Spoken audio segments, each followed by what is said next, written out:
So this is my round 5 game from the Australian Championships where I'm playing against Kien. He's around 2200 FIDE, but he's gained about like 200 points in the last few months. I think he's a few years younger than me, so 18 years old. In general, just very solid player. So the game opened with a Nimzo Indian. Here he plays Queen C2. We've actually played two classical games against each other before.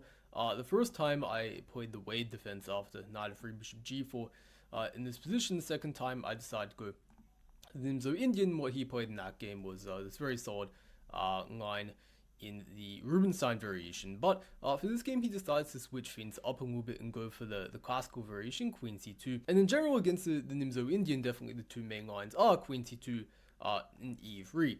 Queen C2 is a little bit more ambitious, you could say, than E3 because you're trying to go A3 and immediately kick the bishop out, which is more or less going to force black to give it up, and we're going to reach this very imbalanced sort of position where white's sort of going to have the long-term asset of the bishop here, but very often black sort of gets lead development. One of the main lines, for example, continues castles very often, A3 castles, D5, and we often gain a bunch of tempi early on by playing bishop a6 and breaking the center of c5. But there are many different approaches that you can use against queen c2, but what I decided to do in this game is play something very strange, and I decided to play this move h6. And this is a difficult move to explain with just purely words because h6 on the surface level basically breaks every single rule of the opening. Like, okay, I stopped this bishop g5 idea, and that's definitely one idea of h6, but I wouldn't say it's the main one. H6 is a sort of move which it's like you justify through concretely analyzing a bunch of variations, not really like, oh, okay, just like it controls the square, that's what it does. But I guess before we even look at like exactly what I did in the game, I just briefly want to show a few other variations that have recently sort of come up in opening theory. For example, in this position, h6 has become quite common. Also, let's say knight of 3, knight of 6, knight c3. H6 has also become very common. Against the Catalan, h6 has also become a thing. In a lot of different variations in all these Queen's Gambit declined complexes, h6 has become a fairly common idea. So basically one day, like about a month ago or so, maybe even more, I was just kind of bored and I was trying to figure out if I could make h6 work, and maybe some variations in Nimzo Indian maybe. And lo and behold, basically I figured out that against queen c2, h6 sort of does actually work, and basically there's been some strong players who have tried in maybe like rapid or blitz, but very few players have ever actually seriously played this in a classical time control game, especially at a reasonably high level. So basically after I played this move h6, you know, my opponent obviously is probably a bit surprised. He's trying to think like, what is this guy up to? What should I do to punish it, hopefully? Like, usually if you face a move like this, the first thing you should be going through your mind is probably, this is probably crap, how do I punish it? And with that in mind, Kien played this very principled move, e4. And my response to this was to go c5. This is all stuff I prepared and looked at before. But it's also worth looking at in comparison this line to understand actually why h6 works. So I'll show what happened actually e4, c5. Kien played e5, which is already not so great actually. And his idea was after c takes d4, he's going to go a3, gain intermediate tempo on my bishop. And then if, say, I go like bishop a5, for example, he's probably going to take, and go b4. And this sort of thing is known to be quite good for white. For example, in the line after 4 castles instead of h6, there's a very topical line where white goes e4. Usually the correct response for black is to go d5. c5 you basically never see, but most people I don't think understand why that is, which is basically that it's not d5 that's the issue, it's that white's going to gain a tempo of e5, and if you just retreat, that's not very good. And if you instead go c takes d4, then a3, this is actually the big problem. There's no good square to move this bishop to, really. If you move it backwards, well, you're going to lose a piece since this is a tempo on the bishop. If you go to a5, well, after takes b4 again. This is also just not particularly great. For example, we continue the line a bit more. And these sorts of positions just are not particularly inspiring for black. It's not like losing, but it's not too great. So basically, after h6, the point is that now after e4, c5, okay, white has some other options, like they can take, they can play a3, they can push d5, they can even maybe develop the knight, but what happens at e5 here? Well, the idea is after c takes d4, a3, okay, again, we've discussed a5 and bishop e7, those are probably going to lead to some sort of advantage for white, but because we haven't castled actually, we can go all the way back to f8, and this is the beautiful concept actually of playing h6 on move 4. But after e4, c5, e5 takes a3, bishop f8, this position actually objectively is already slightly worse for white, and basically already up until this point, this is exactly what we got on the board in the game, which was actually pretty amazing considering in this position, this actually occurred 5 times in practice. No one's ever actually played e5 yet, which is a bit mysterious. Like, okay, objectively it's not so great because of the sequence I just showed. But the reason, of course, why it's a surprise is because in the castling line, e5 in this position is just like a very thematic idea, and the only reason someone wouldn't play e5 really is if they know c takes d4, a3, bishop f8, which how many of them actually know? I would actually wager to say probably none. But basically the idea is, of course, if they just take our knight, we take this, like b4 compared to the other position just doesn't really do much because it doesn't gain a tempo, and if like they take, for example, well, if they want to win back this pawn, they might just take, and okay, in this position, material is technically equal, but white structure is definitely a bit worse, and we're also ahead in development. So that leaves them maybe with some other ideas like knight b5, this was played in the game, but also let's say instead of, back to this position, right, if they just like move the knight like backwards, well then we're going to go queen a5 check, we're not going to retreat with our knight. This is a very important fork that again justifies this whole variation.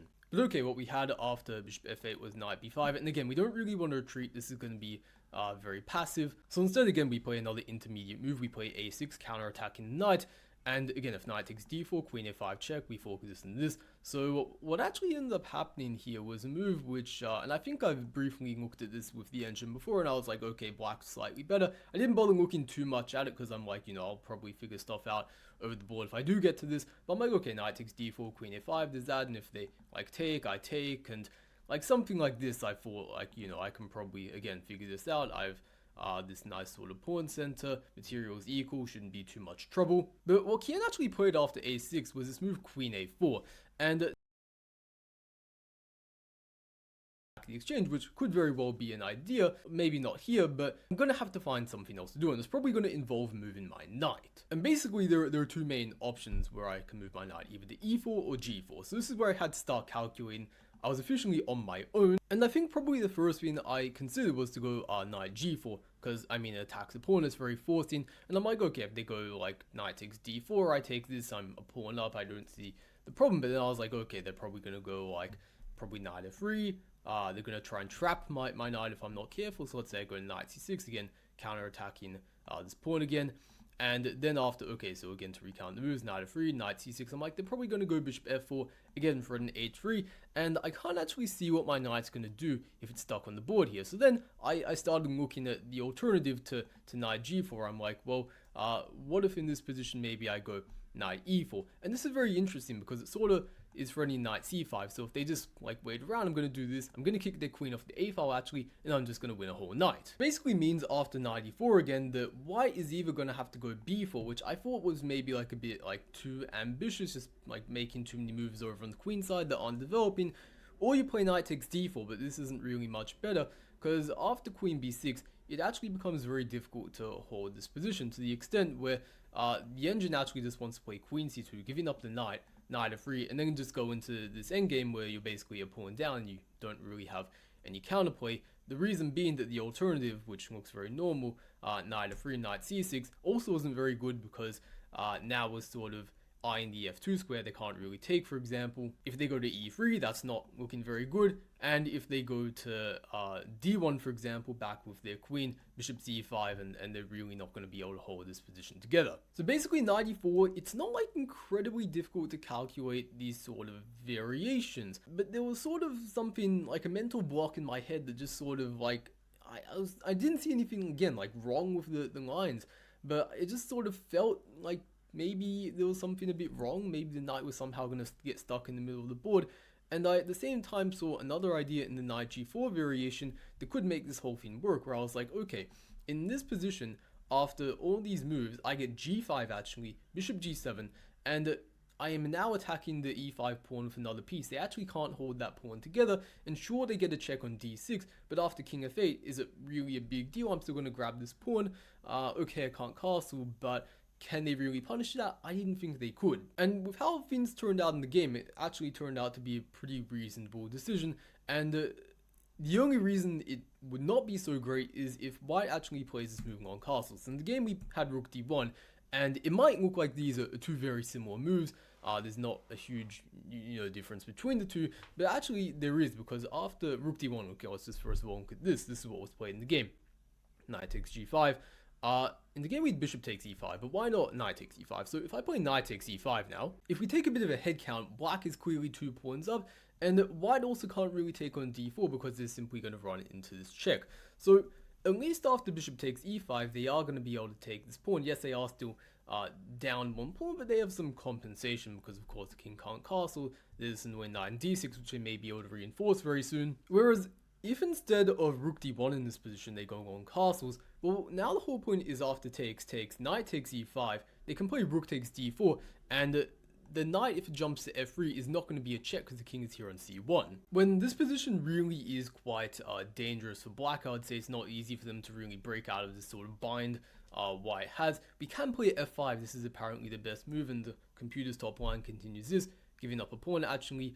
But basically saying that, like, in this position they still have like plenty of compensation, and to be honest I think I actually would rather play white's position here, just because like our king's weak, we have a bunch of weaknesses in our position, this knight looks very kind of scary. So yeah, long story short, long castles was the way to go, not rook d1, but long castles, do you really want to put your king here in general? No, so it's a bit of a difficult move to see. You can only really get there by calculating things out. But okay, this is what we had in the game again. Knight takes d4. I played queen b6 here, and to be honest, during the game I thought that like already I'm sort of winning, which was a bit delusional. I got a bit too ahead of myself because I was only looking at like, well, okay, of course I'm forking this and this, so I thought maybe they have to go this, and then I can go knight c6. I attack this and this. They have to take, and like after takes or something like this. I thought that this endgame was just pretty hopeless for white. I'm up a pawn, I have the bishop here. Yes, this bishop is a bit passive right now, but I thought they could break out pretty quickly, go king e7, bishop e5, attack that knight, whatever. But what I failed to consider was that in this position after queen b6, okay, there we go, I failed to consider knight b3, which I think didn't occur to me because it looks very weird, sort of moving the knight backwards, sort of blocking this pawn, and also sort of blocking the queen in. But actually, I mean, it's a fairly logical move when you like see it on the board. It also protects the knight, of course, and maybe sort of threatening to get in like c5 and really further consolidate this knight in d6. So I sort of was kicking myself for missing that move. The objective evaluation of the position is probably still the same as this one, to be honest, but just the psychological effect of your opponent playing a move which you didn't really consider, that can sometimes sort of mess with you. And that sort of reflected my next move, king g8, which sort of was a bit of a nothing move. I'm like sort of being prophylactic. I'm like, if queen ever appears on the square, there won't be any discovered threats. And basically what we got after this was a position after bishop e2 where I realized, okay, like my opponent's going to play c5, queen c6, probably avoid the queen trade and then like start like harassing me, so I better play queen c6 now to sort of force that trade because they can't really go to b4 because I'm just going to take the pawn. So we get this, and after b takes c6, there were some other captures, but I wasn't really convinced by either of them. D takes e6, c5, knight f5 coming next, and I thought this is very difficult to sort of break out of this kind of bind they have on the queen side, so I thought they have enough compensation for the pawn.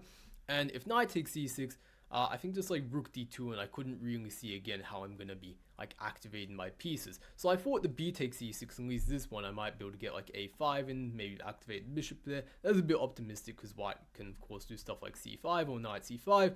But I also thought that, of course, with the open b file, I can put my rook here and gameplay like that. But unfortunately, the reality of these positions just was that after knight c5, it's just very difficult to actually get this because, you know, white has time to play b4 in this position and whatnot. I tried getting that knight out in d6 and like, you know, playing this position, but already by this point white definitely has adequate compensation, and this is just like a very messy position now. Which leads me again all the way back to this position where after knight b3, this was actually a moment instead of king g8 where I had to be a lot more precise, I think. And one idea which I like from the engine is actually going rook b8, and this is a very mysterious move when you see it at first. It's not quite clear what it does, it's just like the rook's not doing anything right, but when you keep in mind the transformation of the structure that's going to occur after queen c6 and like takes, sorry, like meant to draw an arrow there, and now chess base is freezing up on me. Queen takes e6, b takes e6, the rook already being on the b file helps a lot, and it's a lot more difficult to really properly establish this sort of knight c5 b4 thing that they got in the game. For example, bishop e2 immediately, queen c6, and definitely this sort of position already I think is quite decent, and this is some analysis I have in my notes here, where definitely white still has some bind, but it's just not really the same. They don't get in b4, because our rook was quick to sort of be active on the b file and stuff. And the only thing really holding me back was I'd be worried about queen b4. And this is a difficult part to sort of really like fully comprehend, that after queen takes g2, you can safely take that pawn, because knight takes c8, check is actually no good at all, because after king g8, well, we're attacking the rook, we're attacking the knight, and if they give a check and then save the rook, well, their knight on e7 is actually trapped, it has nowhere to go. And if you put it into the engine, this is basically decisive advantage after rook h8, bishop f8, and it's no help to sort of try and sacrifice a piece like this, because then you're going to be opening the file for our rook and potentially even running into mate. So apart from probably like knight e4 after queen a4 at this early stage of the game, probably the second biggest thing that I missed was not seeing something like rook b8 in this position, which is kind of difficult, and I sort of forgive myself for missing that, but okay, we had this in the game. And still, this is like a big fight. I'm up a pawn, but he is sort of compensation with these annoying looking pieces. Knight e4 is a clever idea, trying to like throw the knight into b6 like that. I don't want to get like forked, so I do this. I can't quite remember why I didn't go king f8 in the game. I think I had a reason. Okay, yeah, I think it was after knight b6. I want to put my rook on a7, but now it's getting forced to b8, and I didn't like this much. So king g7 sort of allows that, because now with knight b6, of course this rook is protecting the bishop here. So okay, we had something similar in the game, c5, a5, I want to sort of go bishop a6 maybe. Also just take the pawn off of the square where it's sort of being attacked by white's bishop, knight b6, rook a7, and here we see castles. You could also make an argument for king d2, just sort of getting the king more in the center, but castles not too bad as well. And yeah, this is sort of an important moment where I think we're both maybe down to around like 10 minutes at this point. It's not really clear what the evaluation is. Definitely from my perspective, I felt a little bit of pressure, because I felt like earlier in the game I should have been better, but the evaluation clearly is definitely changed a bit. It is possible maybe black is still better, but it's not easy at the very least to really prove that, because you can't really move any of your pieces. This is a backward pawn. White has all these like pieces on like outposts, for example. So basically what I managed to come up with though was this move knight g6, and during the game I was quite happy with it. The idea basically was that, you know, white's going to put a rook on d1 at some point. Maybe not immediately, they could play g3, like for example to stop my knight coming to f4, but okay, they played rook fd1 immediately, I played knight f4, and my whole point was to get a knight to d5, where I sort of block their access from the d file, also sort of trapped this rook on d6, and play this position where it makes sense that they don't want to give the knight up. This is quite a powerful piece. And again, we reach another interesting position where I think the evaluation is objectively around equal, but for both of us after the game, we were like, I don't know, man, what's going on? Maybe you're better, maybe I'm better. But definitely during the game, I remember feeling quite worried about this white sort of eventually like sort of pushing their queen side pawn. And in general, also just feeling the sort of lack of productive plan to really pursue. But okay, I took things one step at a time. h3 happened. And I, first of all, wanted to figure out how do I activate my king, but it's not easy, because if I go this way, I hang a bishop. If I go this way, I hang d5, and all of a sudden, like, what was that whole knight d5 thing for, really? So I go for this move rook e8 first, and my whole idea was sort of get my king around to e7, then after rook e1, go to d8. And basically, I thought that, okay, this is, like, somewhat of an improvement. After c7, maybe I can even think about, like, I don't know, like, well, actually, it's not even clear what I do from c7. This was the sort of dilemma I was facing in the game. I'm like, okay, like, I've sort of improved my position a little bit. Maybe I can go rook c7, c6, even something like that, maybe. And around this point, I might have, again, been expecting b4. I wasn't sure if this was going to come. I also wasn't sure if my opponent was going to try, like, march his king and, like, snatch up my pawns or something. I wasn't really sure what I was going to do against this. I'm sure it's not, like, that dangerous according to the computer, but from a human perspective, that kind of stuff during a game can sort of feel a little bit frightening. But what ended up happening was knight takes c8, and this was a bit of a surprise, but the whole idea is after takes, he wins back the pawn, and then we get this rook endgame, which should sort of be like a draw, and it soon materialized in a draw, with some adventures, I'll just play out of the moves, but basically we eventually had a bunch of simplifications and agreed to a draw here. There were some minor chances we both missed, like for example, at this point actually I was feeling like maybe offering a draw, but then I realized maybe I even have some potential because this pawn is sort of backward. If I can like double my rooks up, I can put some pressure on that. That's sort of what I did get. Like white made some inaccuracies like in this position, like going king d4, right? Because then they sort of like block the b file from the rooks. They should have rather gone like rook c2 so they can meet rook b5, rook d6 check and sort of push me back a little bit. But after king d4, now my rooks can coordinate a lot more easily on the b file. But what I did not realize during the game was actually how big my advantage actually was, objectively speaking, in this position, where I actually had a very like big chance, you could call it, by playing this move king c7. After rook 8 b5 attacking the c5 pawn, white was able to counterattack my d7 pawn and be absolutely fine. But king c7 is very strong because it now avoids white getting into d6 with check, and if they can't get into d6 with check, it's very difficult to double their rooks up and gain counterplay against d7, which sort of keeps them tied down passively in this position. And basically, I'm going to get an improved version of the game, probably where I'm going to get some sort of f5 check resourcing, maybe prepared with rook f8, and it is possible for their king in e4 in the middle of the board. Yes, you technically do want your king centralized in the endgame, but here with all the sort of concrete features of this position, they kind of have to watch out they're not just going to fall into the mating net. But okay, that was like a very minor sort of opportunity miss. It's difficult to sort of see this and play this all very precisely in time trouble as we sort of were in the game. At the end of the day, I wasn't too upset with a draw as we got. I offered the draw, by the way, after rook takes e5, because I mean, either he's going to take one of these pawns, give some checks, and just trade a bunch of stuff off. Nothing too special. So yeah, I mean, obviously probably the big thing of this game was playing h6. There were definitely probably a bunch of like older players around, like very classical education with chess, you could say, sort of like looking at h6, and they're probably like, I've been playing this queen c2 line for like my whole life since I was like 10-year-old in Russia, yes, and like what is h6, you know? But yeah, I basically like feel like I invented a whole line. Maybe not quite, maybe there's some, like there are some stronger players who have played that, so I don't want to like maybe take credit for the whole thing, but definitely I feel like this is something which could be looked into, and maybe in a few years is even going to like have its whole like branch in the Nimzo Indian. I don't know, maybe I have to get this variation named after myself, but definitely quite proud of sort of coming up with this in the opening. But a bit of a shame that I, like for example, didn't consider this queen a4 move very early on in the opening. I just sort of was like, okay, like engine says slightly better, but definitely should have looked like at least at this one. It's a very natural move to consider, but okay, can't whine too much there. Again, as usual, taking a look at how the round unfolded, there actually weren't any like too big surprises in this round in terms of like upsets or anything like that.